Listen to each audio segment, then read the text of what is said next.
Нарис закона предвидзuje zoperanje všetkých fajtoch rodnej diskriminácii. Mal by umožliviť rovnoprávnosť i jednakost spoloch, a tiež i zaštitu ľudských právoch u skladze so Ústavom Republiky Srbiji. Jak vyznačené na rozpravi, prispodobenie k všetkým načalom Európskej únii a jeden zo cíľov jeho prelapjovania to i mocnenie svidomosti o rodnej rovnoprávnosti, jak pri chlopoch, tak i pri ženoch, ktorí často nedosť informovaní o svojich právoch, ta ich ani nechasnujú u dostatočnej míry. Tiež so s tým narysom predvidzuje še minimum 40% zastúpenosti menej zastúpeného polu u všetkých javných orgánoch upravljania, co u nás najčastejšie ženy, a po terašnjem zakonu tot procent minimum 30%.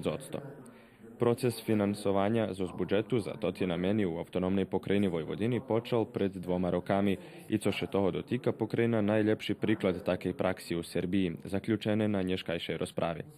So novým spôsobom finansovania otvorení fondy unapriameni na stimulovanie finansovania ženského podnimateljstva i na potrimovanie projektov čio nositeljki ženi.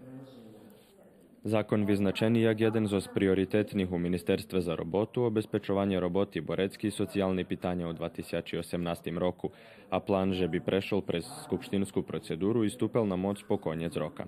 Na schádzky bešodoval predsedateľ Skupštiny autonómnej pokrajiny Vojvodiny Ištvan Pastor, podpredsedateľ pokrajinskej vlády Đorđe Miličević, državna sekretárka u Ministerstve za robotu, obezpečovanie roboty, borecký sociálne pitanja Stana Božović i drugi urjadovo osobi.